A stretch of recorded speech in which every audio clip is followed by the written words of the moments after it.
Good afternoon, everybody, and welcome to today's webinar, Vivacity membership webinar for the 9th of April 2018. Thank you for attending today. So in today's webinar, we'll be going through standards 1.13, 1.14, 1.15, 1.16, 17, 18, 19, and 120. These standards are all around your trainers and assessors and what your trainers and assessors are required to have in order to be compliant with the standards and also hold the relevant skills and qualifications in order to be a trainer assessor within your organisation.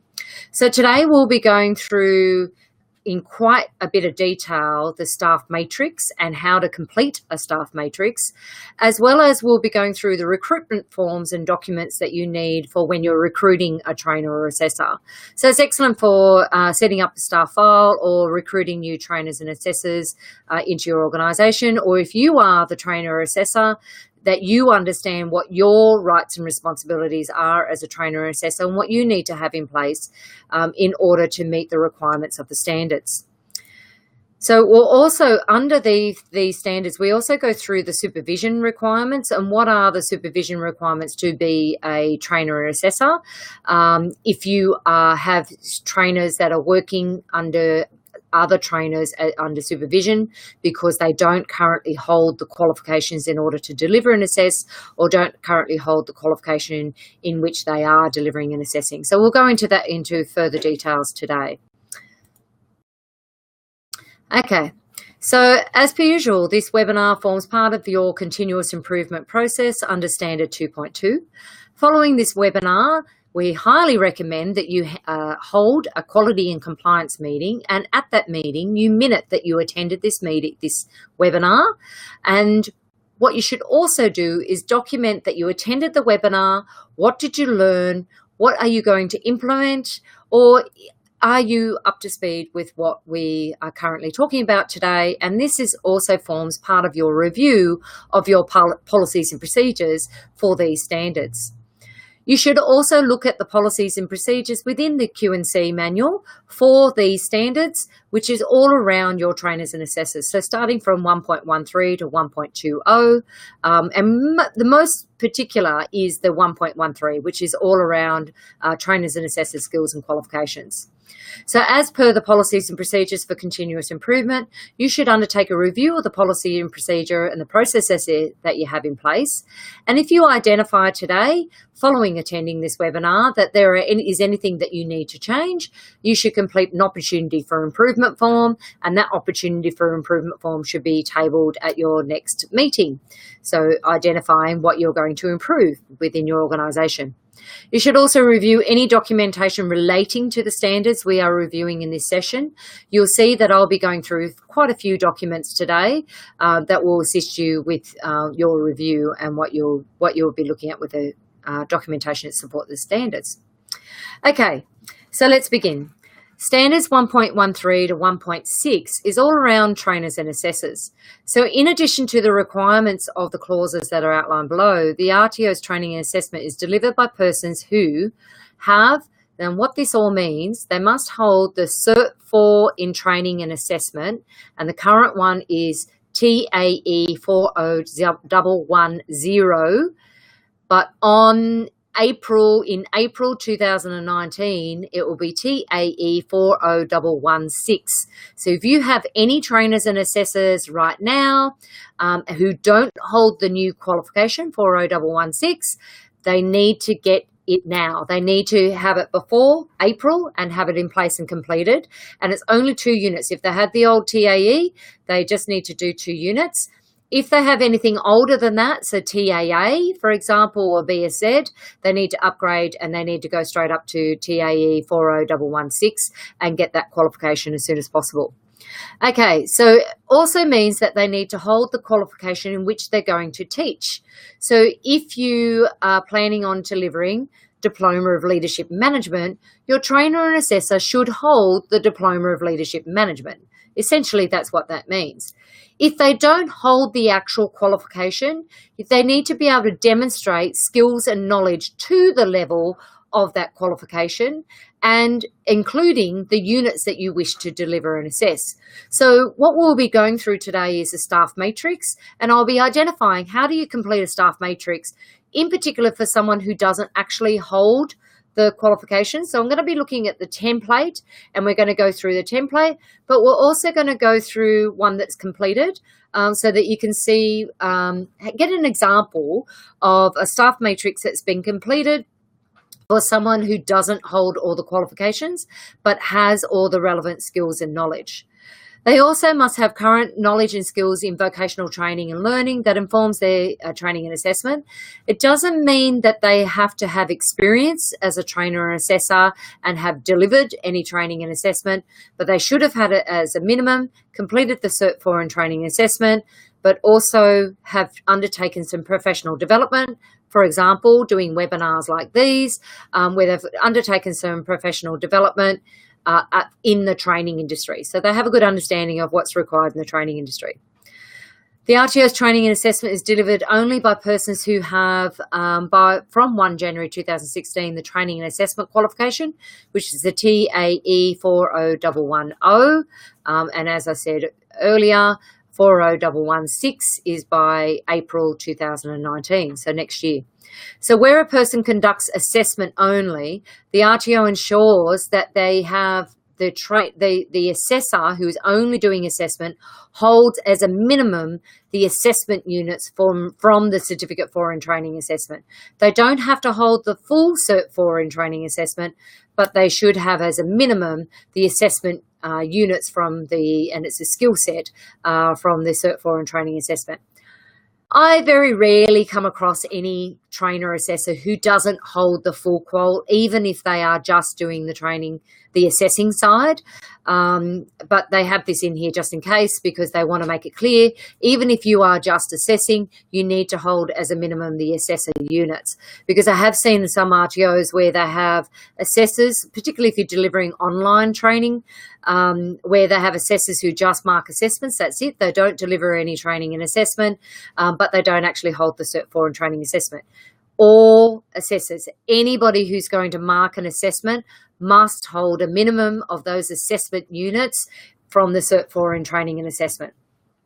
Okay, so the RTO ensures that all trainers and assessors undertake professional development in the fields of their knowledge. So that is the area where they're going to be delivering training and assessing, and the practice of vocational training, learning and assessment. That is from the vocational sector. Got a question. Angela, we have a trainer who we rushed into a course as we got students we didn't expect, and it turns out she has TAA. Do we need to take her off the class altogether? She can work under supervision of a trainer or assessor who holds the current Cert 4 in training and assessment. She can deliver the training, but she can't assess. She can't mark any assessments. I'm assuming it's a she.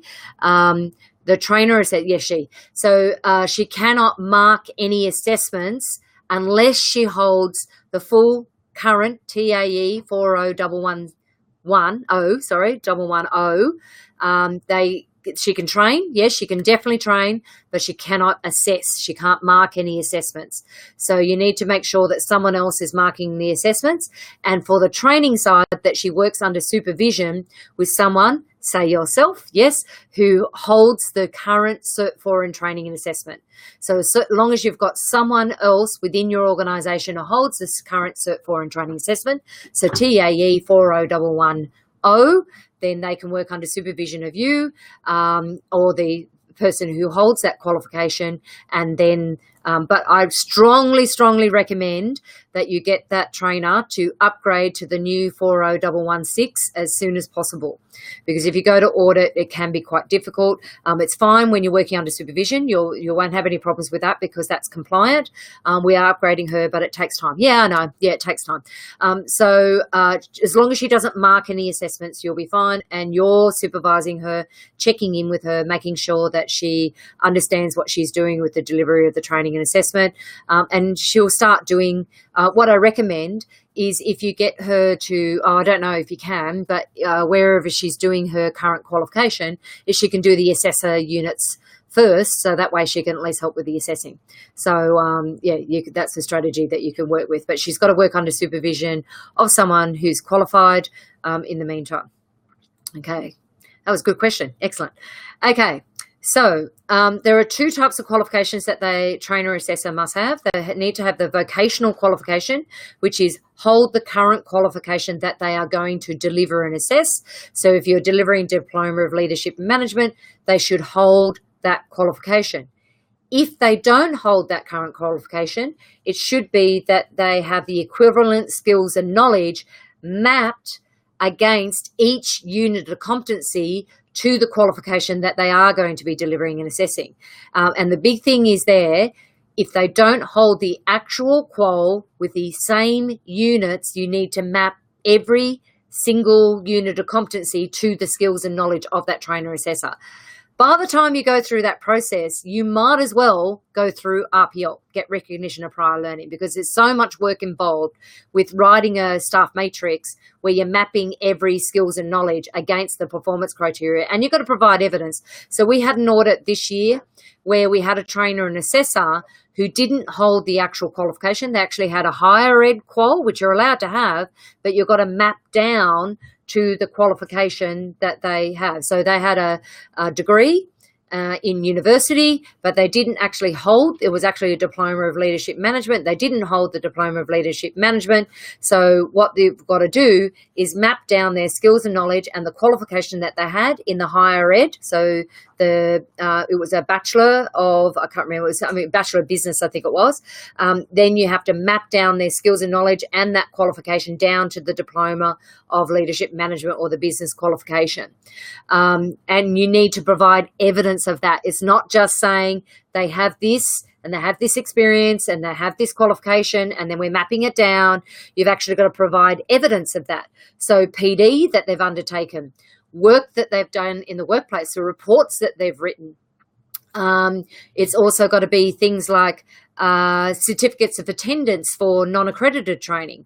It could also be letters from an employer, a position description, a duty statement or something like that, that actually demonstrates that they have used these skills and knowledge within the workplace and then map it down to the qualification that they're going to deliver and assess. As I said, by the time you go through all that process, you might as well upgrade to the new qualification, because it's all that mapping that you're going to do. I recommend any professional trainer or assessor, if this is their profession and this is what they're going to do, they must always hold the qualification that they're delivering and assessing, including the units that they're going to deliver or are delivering, and upgrade every time the new qualification comes out. As a professional trainer assessor, if that's what your career is, you should always upgrade to the latest qualification and that's your career. That's what you should be doing. So you should make sure that all your trainers and assessors, and we have it in the position description, that it is the trainer's responsibility to ensure their currency and keep up to date with the latest qualification and hold that latest qualification. Do you map down to the element or the performance criteria? Performance criteria. So element is just an outline down to the performance criteria. If they don't hold the actual unit, you've got to map down to the performance criteria that they have that skills and knowledge. Now, I don't mean you get the performance criteria and then next to it, you put next to it the skills and knowledge. You can do it overall as the unit. So you say the unit, but the skills and knowledge in that mapping should be down to the performance criteria. Can they perform this skill? Can they perform that skill? Where have they done that? What's an example of how they've conducted that in the workplace? What was their responsibilities? What was their role? Was there a project that they worked on where they were required to use that skills and knowledge of the performance criteria within the workplace? And you need to provide evidence of that. Is there a report and this is part of your due diligence as the RTO, is making sure that your trainers and assessors actually hold the qualification. So you need to actually get in contact with and verify their qualifications and make sure that they actually can do what they say they're doing in their resume, because nobody lies in their resume. So the thing is, what you've got to do is make sure that what they've said is in their resume, they're actually doing, and they actually have the skills and knowledge to map across that. Okay, so they've got to hold the vocational qualification, and then they've got to hold the Cert 4 in training and assessment as a minimum. If they don't hold the Cert 4 in training and assessment, then they work under supervision of another trainer assessor. So the staff matrix, on the staff matrix, they've got to put on there what qualifications they hold, with the same units as the trainer assessor will be delivering on the staff matrix, and it needs to be clear what's mapped across. They can have equivalent skills and knowledge, but it must be mapped to the unit of competency. And as I said, down to the performance criteria, but you don't need to actually put it on the staff matrix, performance criteria 1.1, 1.2, 1.3. You can actually say the overall unit, but make sure you've got sufficient evidence against each performance criteria within the staff matrix for each unit. Okay, so current industry skills and knowledge. So trainers and assessors' industry skills and knowledge must relate directly to the training and assessment being provided. You can't have a trainer or assessor who, for example, and it can happen with business, where you're going to deliver a project management unit as part of the Diploma of Leadership Management, for example, or Diploma of Business, but the trainer or assessor doesn't actually hold a project management unit on their qualification. They may be able to demonstrate that they have skills and knowledge in project management by providing you with a project management plan that they've written or a project they've been involved with or evidence to support that. So your trainers and assessors must hold all the areas. They can't be delivering marketing units if they've never actually had any experience in marketing. They can't be delivering finance units if they don't actually have any experience in finance. This is just the business one. So you look at a lot of the other qualifications are a lot easier. Aged care, for example, they have to hold the qual in order to deliver the qual. So that one makes it a bit easier. Childcare, particularly if you're mapping, so the old qualification in childcare was the 08 training package, and now you've got the 13 training package. Very, very different. There's a lot of differences between the 08 and the 13. No equivalence. If they had the old 08 and you're doing childcare, highly, highly, highly recommend that you get that trainer assessor to go out and upgrade to the latest qualification, because it's not going to get through audit. I know that for sure because we've had clients who tried and they didn't get through. They must upgrade to the latest qualification because there's no direct equivalence with the units, and it doesn't matter whether they have higher ed qualifications either. They need to hold the actual qualification. It's just an industry issue, industry requirement within their industry. When was that childcare qual updated? 2013, Deborah? So the new, there was some minor changes following 2013, but they were mainly things like they took out the Aboriginal Studies unit and they brought in a Legal Studies unit. So they just swapped some of the core units around. And the main one was the Aboriginal Culture Awareness. It was too much of an issue for most RTOs to deliver that unit, so that's why they took that one out. And then there was a legal, understanding the legal requirements got brought in. So if you do have childcare on your scope, you need to have a look at the two units that were swapped over in after 2013. Angela, can the RTO issue the RPL for the trainer, or is that still a no-no? It's not really a no-no. No, you can do recognition of prior learning for your trainer and assessor, but if ASQA come in and audit you and see that you issued a certificate to one of your own trainers and assessors, they will look at that student file. You are allowed to undertake RPL with them. You are allowed to deliver training with them. You are able to issue them with a certificate. But you need to make sure that they're going to be even tougher on the evidence that you have in place for that trainer and assessor. They're going to look harder into a trainer assessor's file than they will at any other student file. So make sure you have sufficient evidence to demonstrate that you've collected competency against every unit of competency that you are issuing them a certificate in. Simple. It's what you should be doing with every student, but with trainers and assessors, they'll get a bit tougher with those ones. So yes, for sure, you can definitely issue a certificate to your own trainer assessor. Okay, I know they work in our own aged care, so I believe they will be seen to have the right skills and knowledge. Yeah, and collect sufficient evidence. So you need to make sure it's not just, I know them, they work with me in my organisation, I know what they do. It's going to be a bit easier for you because you can actually provide a position description and you can provide performance reviews or other in-house training that they may have completed. You'd have evidence of that, so you can utilize that. And also with RPL, you can any other professional development that they've done outside of the organisation, and then evidence of them completing reports as an aged care, working within the aged care industry, or I think, is this the palliative care side, Diana, or not palliative? The other qualification that you're delivering, the accredited course. Sorry, I've got a mental blank. But as long as you collect sufficient evidence to demonstrate that they are competent against the performance criteria of each unit of competency, that's all you need to. Pastoral care, thank you. It was like in the back of my brain somewhere. So pastoral care. So you would be able to collect evidence then, I would assume, of that trainer assessor having experience in pastoral care. So that's what they would want to see evidence of, if you can provide that. Okay. Oh, the other thing that's in invisible ink in these standards is that the trainer assessor must hold that experience within the last 3 years. So they need to have a minimum of 3 years in industry experience within the last 3 years. Where I'm seeing more qualifications now are actually identifying what quals the trainer assessor must hold, and they're all coming through a minimum of 3 years, So it'll be 3 years industry experience within the last 3 years at the level.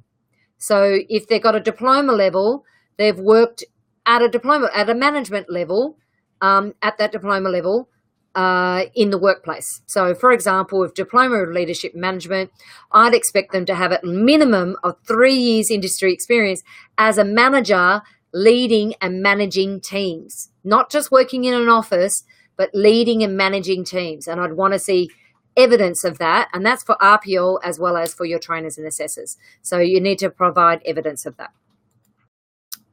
Okay. Training and assessment qualification. So all trainers must upgrade by April 2019 to TAE 40116. And the main change there is these two units. So you've got TAE LLN 411, which is the Language Literacy and Numeracy unit.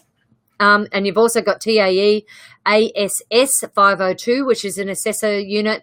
It is also around developing assessment tools. So it's what they're trying to do is get trainers and assessors to actually get a better understanding of how assessment tools are actually developed, because most trainer and assessors don't understand and don't even know how to break down a unit of competency within so performance criteria within a unit of competency when they're looking at assessment tools, which means that they're not able to deliver the unit because they don't understand what the breakdown of that unit of competency is. So they've included this unit, which is around developing assessment tools. So trainers will need to hold the above 2 units, if not already, within the next 12 months. So by April 2019, they will, so this time next year, they'll need to hold the TAE 40116. So when I deliver this webinar next year, you will all have the TAE 40116. Yes, you will. So at the moment, we're in transition and teach out, which is currently in place. So you cannot enroll into the old 40110 anymore, 40110. You can't enroll into that anymore. There are around, the last count I looked, there was about 60 RTOs around Australia who now have the new TAE on their scope. So there's plenty of RTOs out there that you can access to upgrade the qualification. So you should need to get your trainers on board as soon as possible. Now, if your trainers and assessors have not had any training and assessment experience in the past, highly recommend that they do face-to-face training and try and do as many blocks of face-to-face training as possible. If you're upgrading, particularly the LNN unit, that's pretty easy to do online, and so is the assessment tool one, upgrade online. So if you've got any trainers and assessors who have the old 40110, they should upgrade as soon as possible to the 40116, and online would be perfectly fine for those 2 units. But for the full qual, as much face-to-face as they can if they need to do the full qual. So the new qual has 10 units, 9 core and 1 elective. and the core units are all around planning, assessing units, participating in assessment validation, which is a big one. We actually have an assessment validation workshop. If your trainers and assessors need to participate in validation, they can come to our assessment validation workshop, and they'll actually gain some experience and knowledge that they can use as part of their assessment requirements for the validation unit.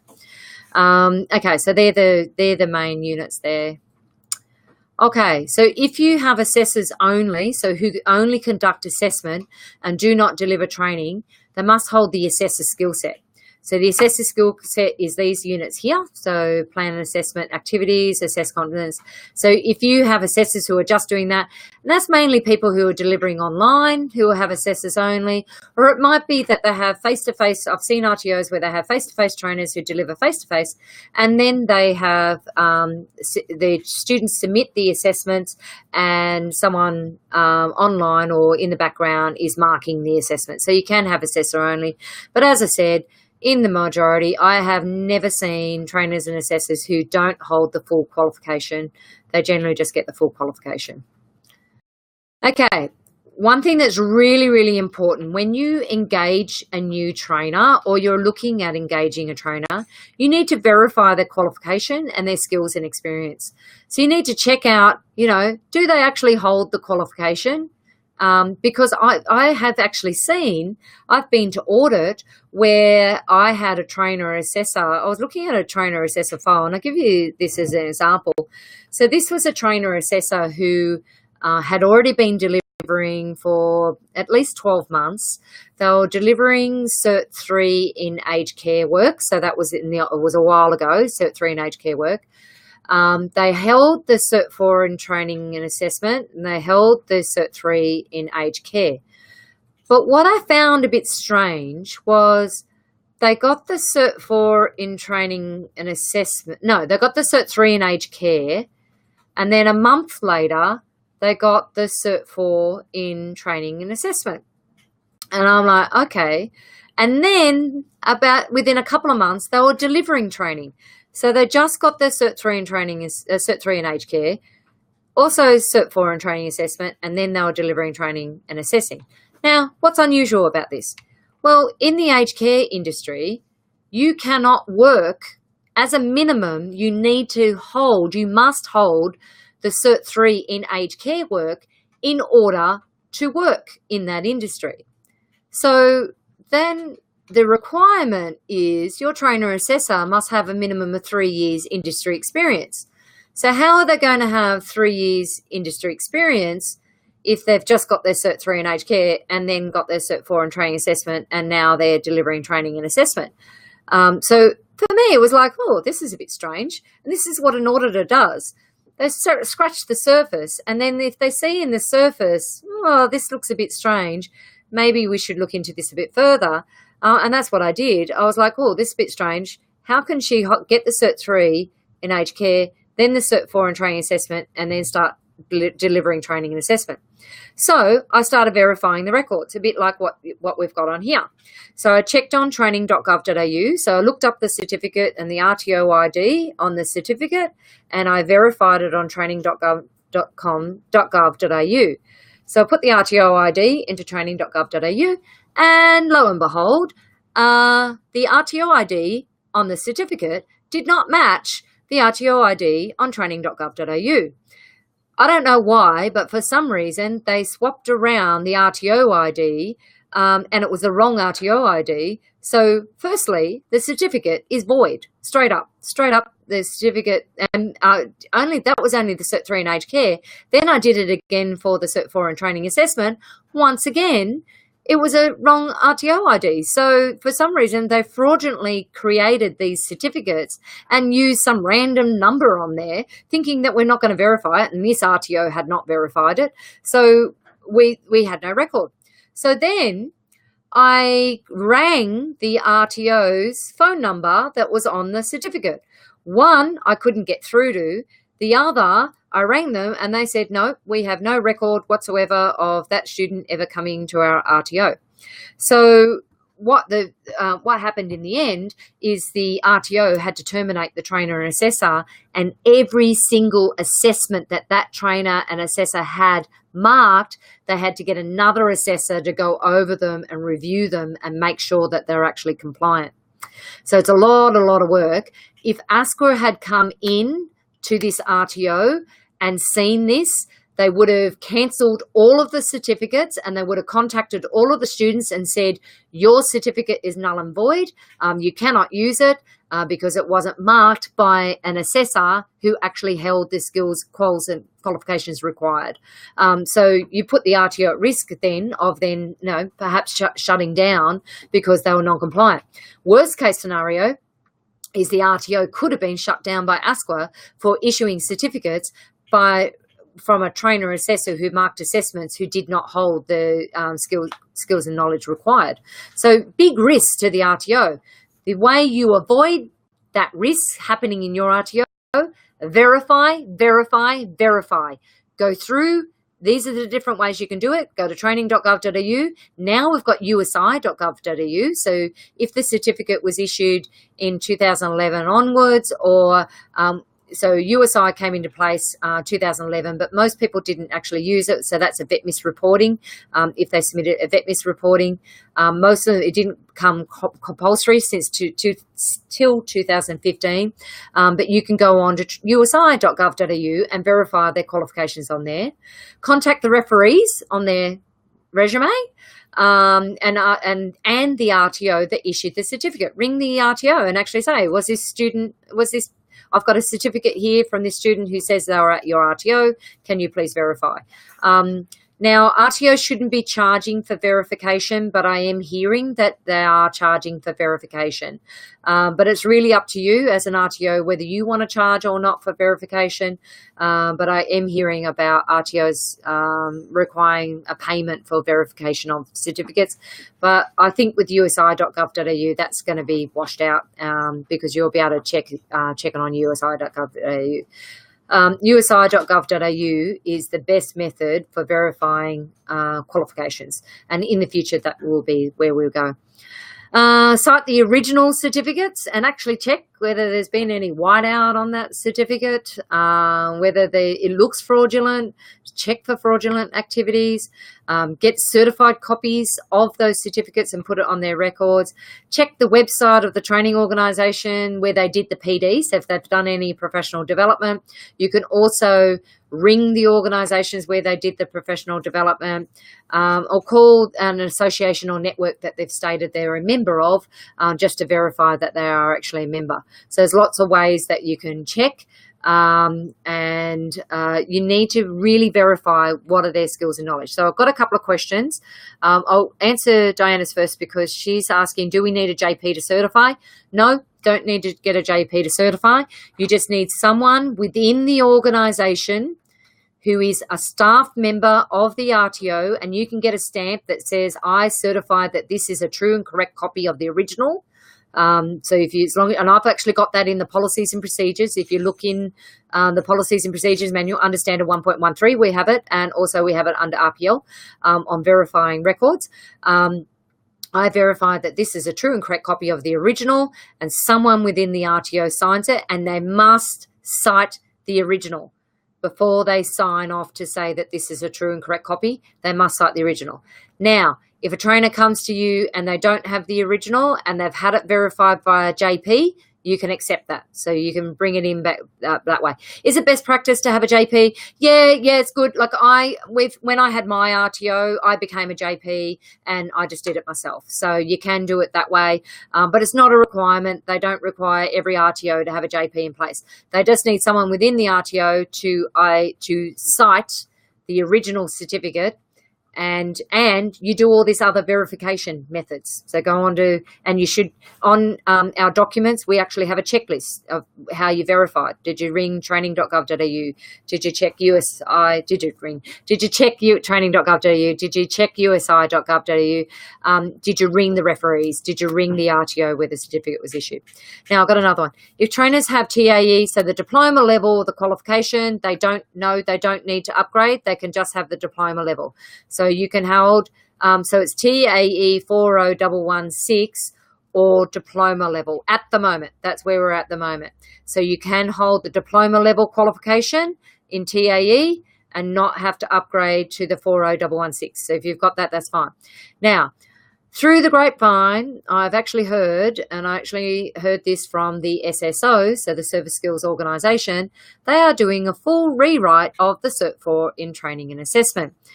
And there are going to be no direct equivalents to the current qualification. So all the units are going to be new units and there's going to be no direct equivalents. So we're going to go through this whole process of for everybody having to go around and go get the new 40116. But they're going to have to upgrade to the new qualification. So the Industry Skills Council, or sorry, the SSO, is PricewaterhouseCoopers, and the start of last year, they were rewriting the qualification. So I haven't seen any drafts or anything come out yet, but that was their plan, was to rewrite from scratch. Needless to say, all the people at the forum that I was at where they announced this were not happy about this because there was going to be no direct equivalence. So after everything that we've been through, I don't think we need yet another qualification where there's going to be no direct equivalence. Okay, where is the 3-year rule of industry currencies stated? As I said, it's written in invisible ink on the standards. So it doesn't actually state on the standards that they need to have 3 years industry experience. But what I'm seeing now is it's coming up in training packages.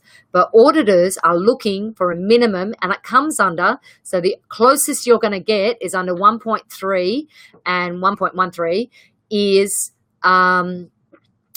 sufficiency of qualifications and experience.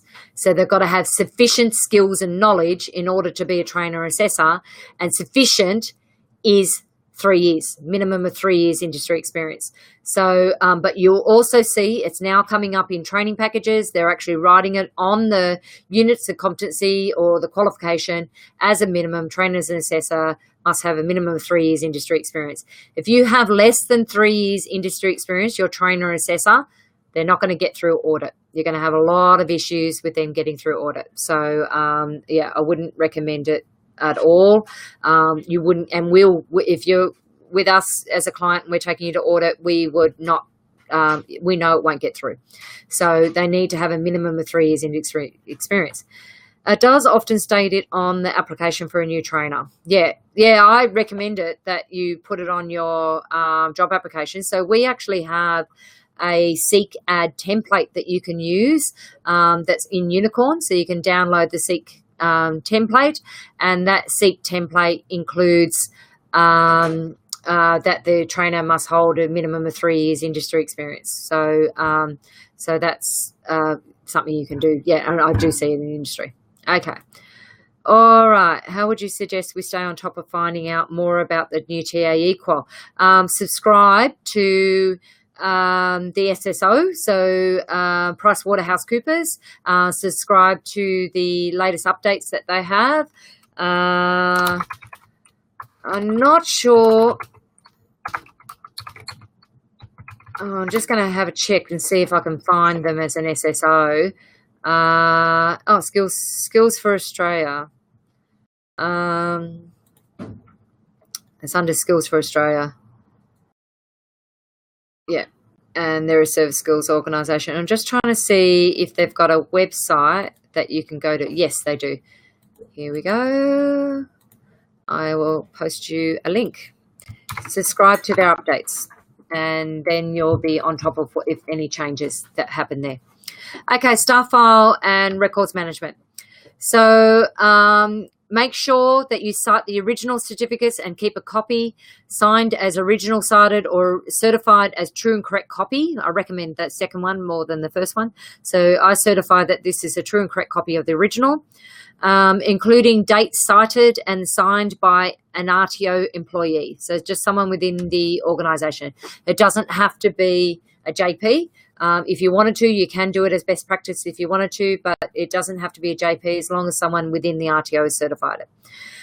Trainer assessor to complete a staff matrix and RTO to verify for authenticity. Senior management is to confirm and validate. So this is all in your policies and procedures.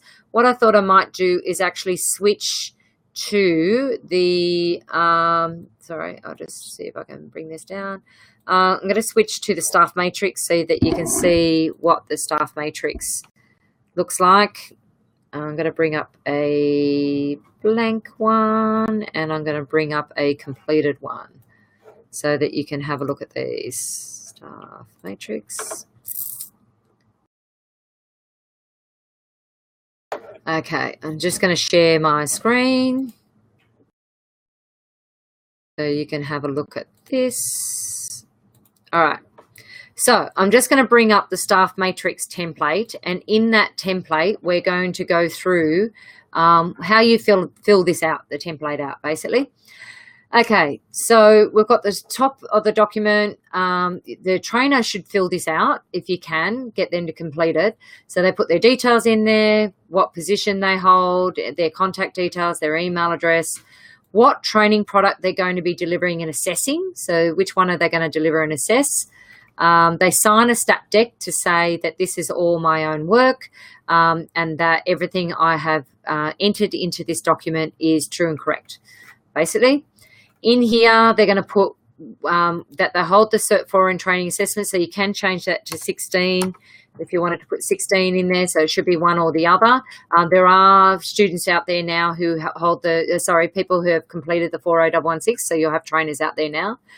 The name of the RTO where they had completed the qualification, the date that the certificate was issued, and how did you verify. So this section...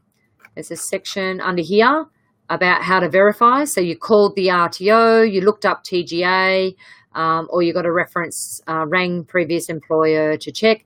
You can also do student identifier. So student identifier. You can put that USI. So you can put USI in there as well. Then whoever's verifying should sign here and date it and tick that they've got a copy on file. So they'll hold the Cert 4 and training assessment. They can have the higher ed qual. If they're going to be an enterprise trainer, they could just have those units. Or if they're assessor only, they just have the assessor skill set.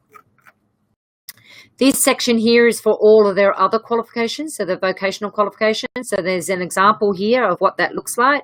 So Cert 4 in Cert 3 in early childhood education and care is one example here. They got the qualification from International Childcare College, so that's an example.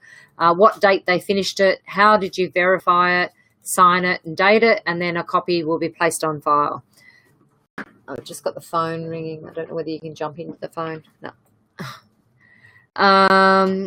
Okay, so then so you need to put as many qualifications as possible. You can put the higher ed qualifications in here as well, but make sure that you put in here that they've been verified as well.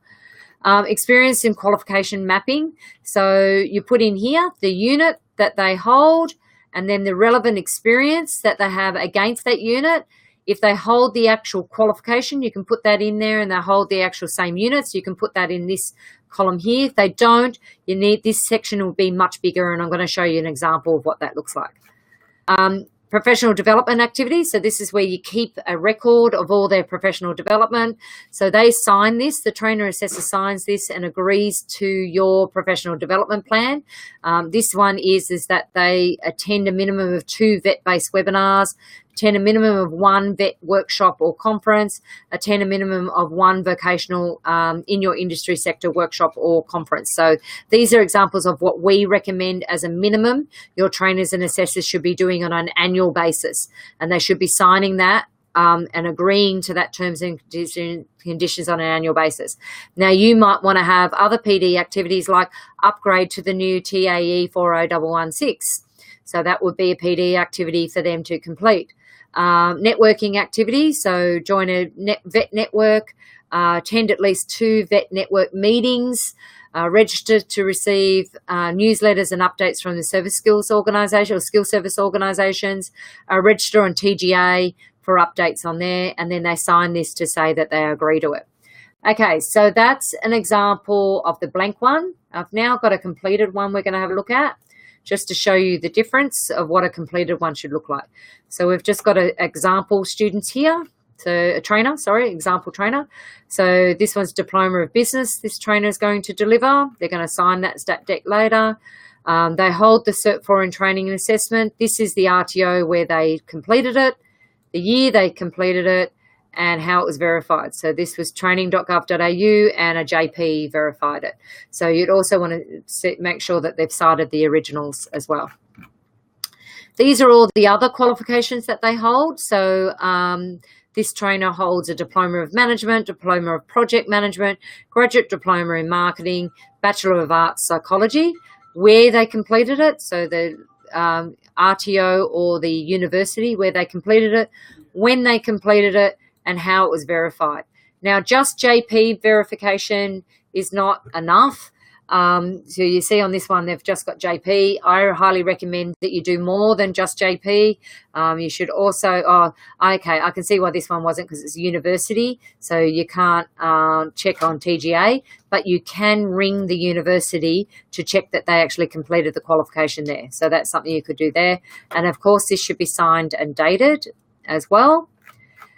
So this trainer and assessor didn't actually hold the units of Diploma of Business. So see, they've got lots of qualifications around it, but they don't actually hold the actual qualification.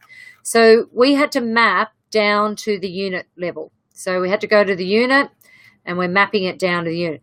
Now, if they hold the actual qual with the actual units, the exact same units, you can just put the code of the qual here and the code of the whole qual, the title of the qual there. So it could be Diploma, BSB 50, whatever it is, Diploma of Business in here, and then you just map all your skills and knowledge against the qualification.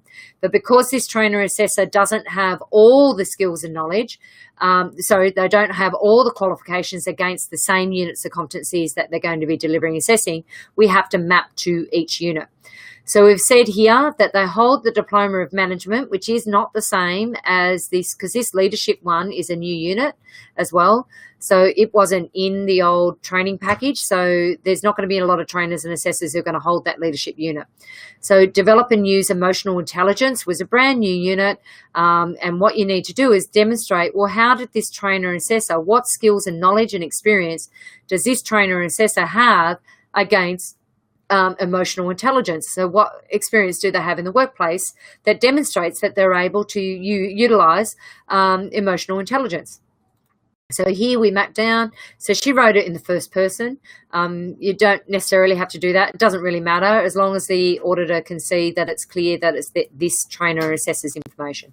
So I have more than 15 years of senior management experience with registered training organisations, most recently as a general manager of Sydney-based Learning Lab. My early experience was social work and counselling, all of which has contributed to my own emotional intelligence. So she's then got a role that she worked at, RTO and business consultant. My role involved driving the strategic direction, implementing process improvements, as well as managing the daily operations. So she actually gone into detail of what she's done there. I was involved in dealing with diverse range of individuals from varying cultural backgrounds, including staff, members, contractors. So she actually gone into diversity as well. And emotional intelligence is a lot around how do you manage your own emotions whilst you're in the workplace. So it's in these situations, it's always important to keep my emotions and feelings in check. So she's gone into so you can see it's another column. So she's gone into quite a bit of detail about her emotional intelligence and how she's utilised it in the workplace. So, and this is the detail that ASQA want, and then they want evidence to support it. So they'd want a job description, they'd want some certificates that she's done, non-accredited, accredited training, maybe a reference. So she's put a name in here, Dr. Travis Bradbury. So she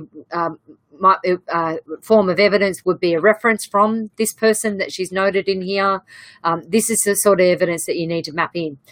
Now, as I was saying, it could be much easier for your trainer assessor to actually go and upgrade to the qualification, go get RPL, than go through this whole process. But as I said before, I highly, highly recommend if your trainers and assessors want to be professional trainers and assessors, they need to ensure that they are upgrading their qualification on a regular basis.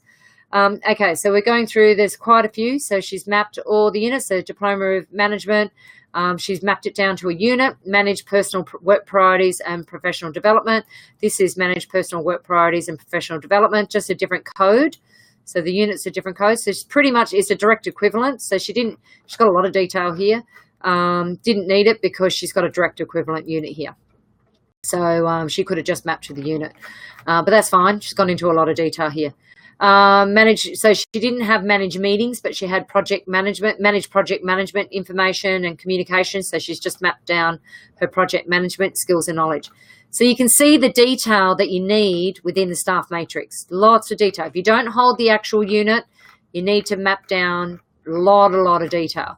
We've also put in all the PD. So PD proposed and what they're going to do. So she's put a few bit of PD in there. You can work with your trainer assessor. So they state what they're planning on doing in the next year, and if that's sufficient. Sufficient is they should be doing a minimum of 2 workshops, a webinar, and something live, so a conference or an expo or a networking meeting or something like that. That's a minimum that they should be doing a year. But the more engagement that they've got with the vet industry and the more engagement they've got with the industry sector that they're delivering training and assessment, the better it's going to be for you as an RTO as well, because you want a trainer assessor who has lots of experience and knowledge. Okay, so that's staff matrix. So we also have, this is no, that's not that one. We've got in Unicorn under the docs, we have interview questions. There's a whole heap of, so if you're recruiting a trainer, there's interview questions in there. They're Word documents, so you can modify it to whatever suits you. We have a CCAD, as I said before. I haven't got that one up here at the moment. We've got a contractor agreement, so agreement for your trainer assessor. As a contractor, we have permanent employees, part-time employees, contracts as well. There's a whole heap of different things in there. When you're recruiting a new trainer assessor, we have this recruitment checklist that you should be completing for every trainer assessor. So this should be on your trainer assessor file. So it has their details on there.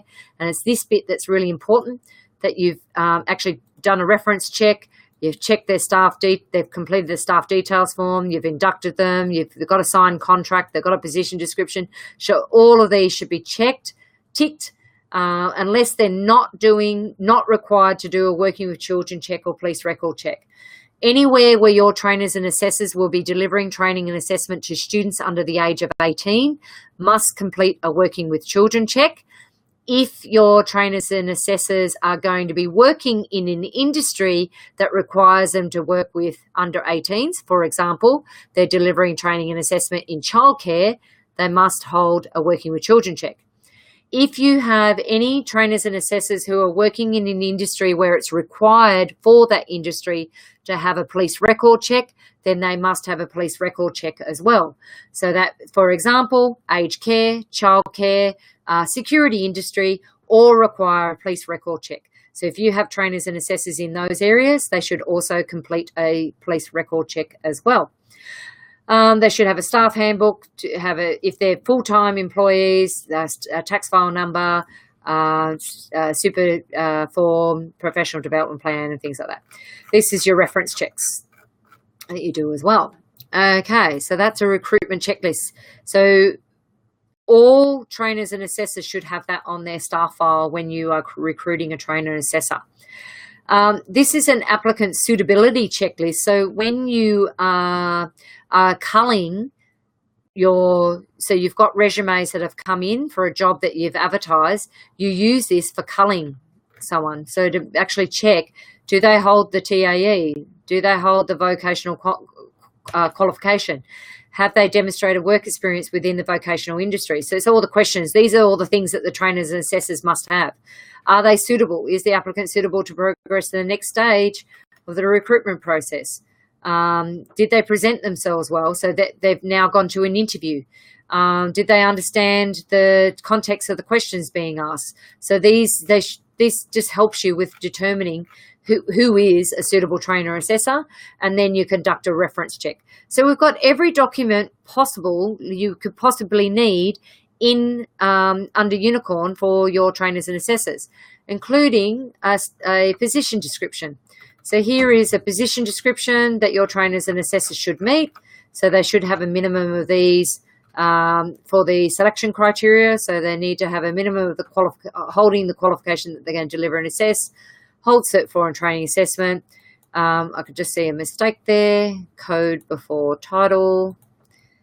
You should always have the code before the title whenever you're talking about a qualification.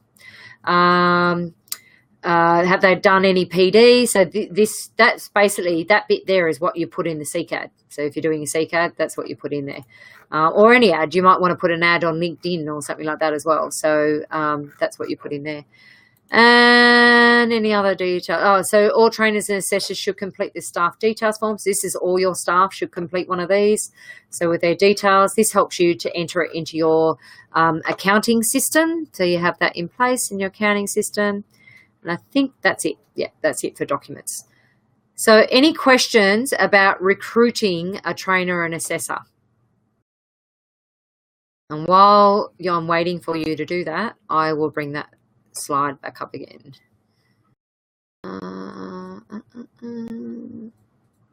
March, April, what? Okay, all right, I've got no questions. So you're all over it. If I come out to your site, I'm going to see a staff file set up with all of those forms in there, and all of your trainers and assessors are going to have a staff matrix that's fully filled out, and you're going to have plenty of evidence to demonstrate that your trainers and assessors have skills and knowledge in their industry and have the qualifications. Brilliant. That's the type of audit I want to go to. Excellent work. Okay. All right, so that's what should be in staff files. All trainers and assessors, this is under the standard 1.17, I think it is, they must undertake professional development in both the vocational sector and the training and assessment sector. So their sector that they're delivering training and assessment, as well as the Cert 4, the vet sector, so the training and assessment sector. All trainers and assessors should complete a PD plan or a PD schedule every year that provides an update of what PD they've undertaken over that year. They should join some sort of vet network. So one that's a good one is VELG. So you've got VELG training. They have a really good network for professional development. And they also have a really good conference that they deliver once a year. And that conference is like the biggest training conference that's held each year. And it has lots of information. They have a lot of great speakers. Last year, I've just sent a link to VELG training.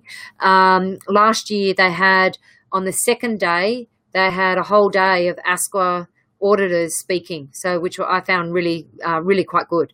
So I attended those all last year. They also have, I've spoken at the VELG conference before. I'm not speaking this year, but I will be attending this year. So I'll be going along and checking out. So I'd love to catch up with you at the VELG conference. If you're going, hit me up and let me know that you're going. It is a great conference to go to. So check out that link and for VELG training, and you also can see what's on the agenda for the conference this year as well. I think it's in Adelaide this year, and I keep meaning to look this up, and it was supposed to be in Sydney, and then they changed it. Yeah, it's in Adelaide. So it's Adelaide on the 13th and 14th of September. So, yeah, check it out. They should join networks. Attending workshops, webinars like these, also do it. Anybody who attends the live webinar, so everyone who's attended today will get a certificate to state that they have attended today's webinar, and that was a live webinar that they attended. We can only issue certificates to anybody who attends the live webinar, because we can't keep a record of anybody who hasn't attended the live webinar. So we're doing quite good today. We've got 10 people attending today's webinar, which is excellent. So I'm not getting a lot of chat. You know, it must be just hitting the nail on the head. You're all getting it. Okay. They should be updating their qualifications. So as a new qualification comes out, they should be updating it. They should undertake work experience as well. So they need to maintain their currency within the industry. Sometimes professional trainers are just delivering training. And unfortunately, what can happen there is they don't maintain their currency within the industry. It's really important that they maintain and provide evidence of currency in the industry. A really good example I can give you for someone, a trainer maintaining currency in the industry, is we had RNs who are delivering aged care course, so registered nurses who are delivering aged care training.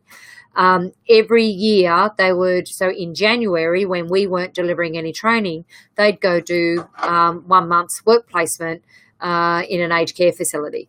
So that's an example of how they can maintain the currency. It can be a block that they do, or it could be the ad hoc job that they do. It could be that they have a regular, so hospitality industry tend to be, so hospitality trainers and assessors tend to work in the industry like maybe 1-2 days a week, as well as deliver training and assessment, or they just have a bar job or something like that on the side, as well as delivering training assessment. So there should be some way that they're maintaining their currency within the industry, and that is hands-on experience in the workplace, not just going to workshops and webinars and things like that. They should be getting hands-on experience.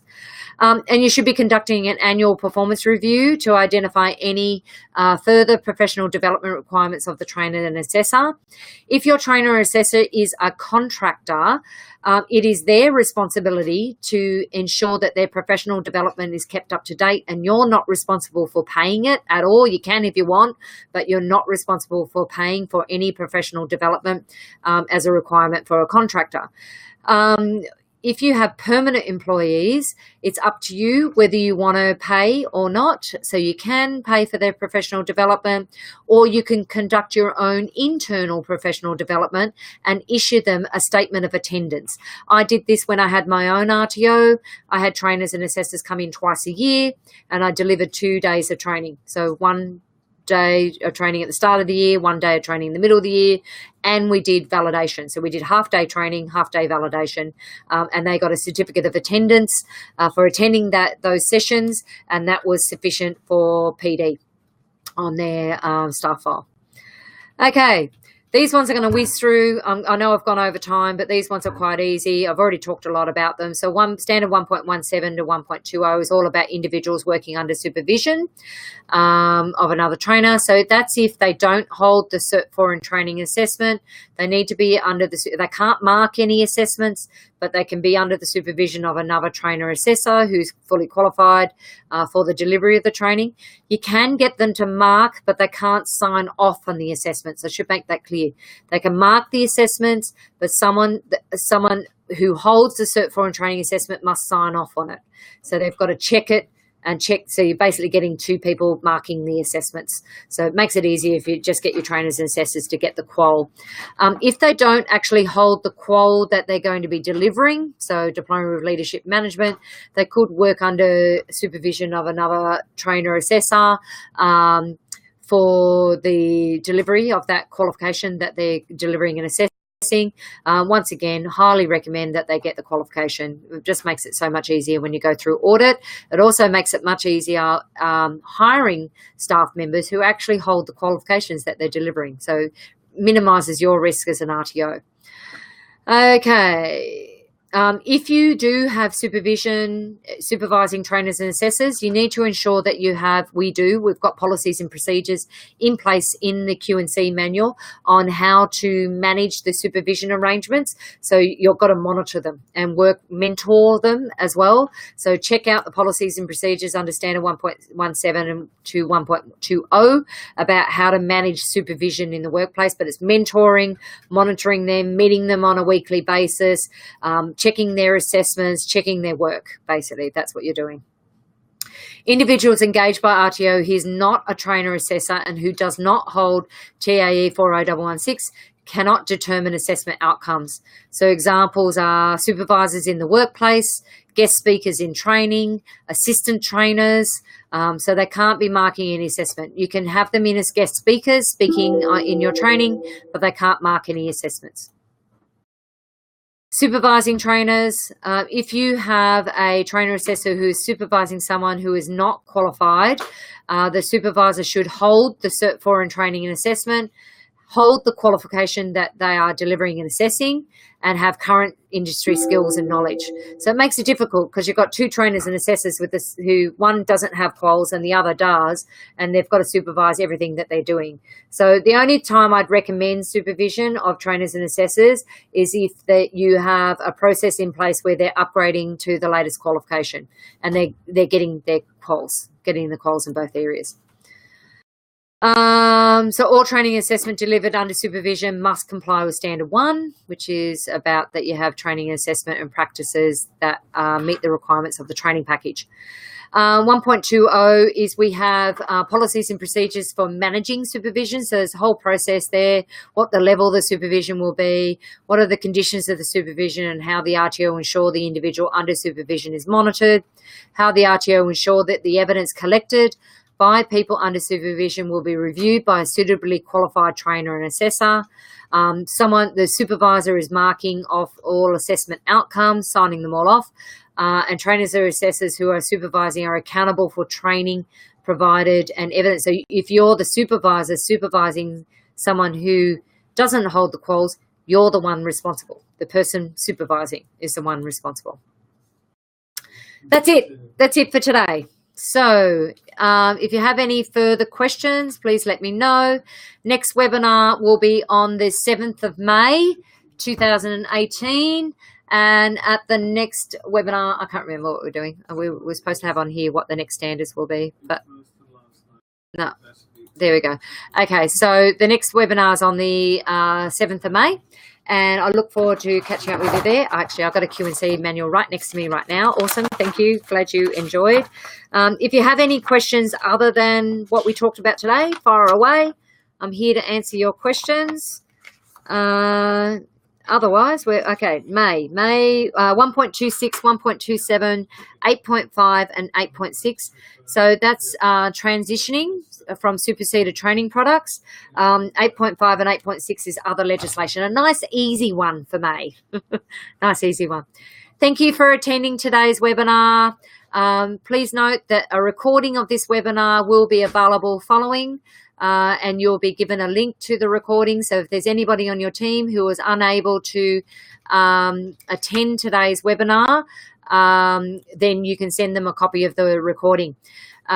Joy, yes, 1 month from our audit, should I be worried? No, you should not be worried.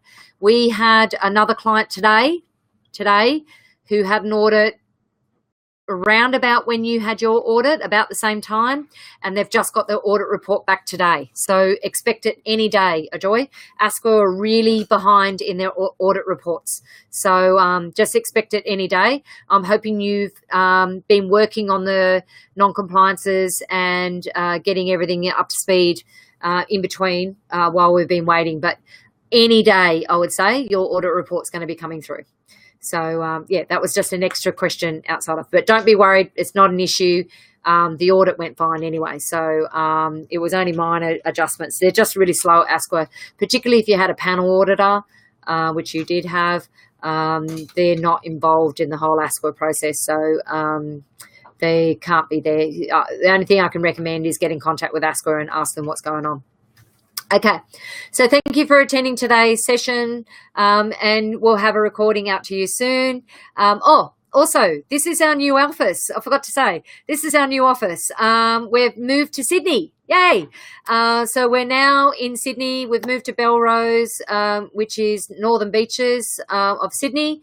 And we have a new team that we've set up here we're still training. So I've been spending a lot of time training them. So we have Michael, who's on board, who joined the team last week, and we have Jessica, who started today. So you're going to be hearing Jess on the phone.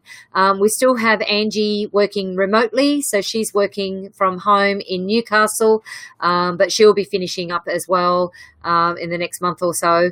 And we're recruiting another team member here. So, but we've moved to Sydney now, and we're a bit closer to where most of our clients are. Majority of them are in Sydney, and we have a whole office set up here, and it's a great location. So I'd love to hear from you. We've updated all our details on the website and Facebook and things like that, so you can check out our location.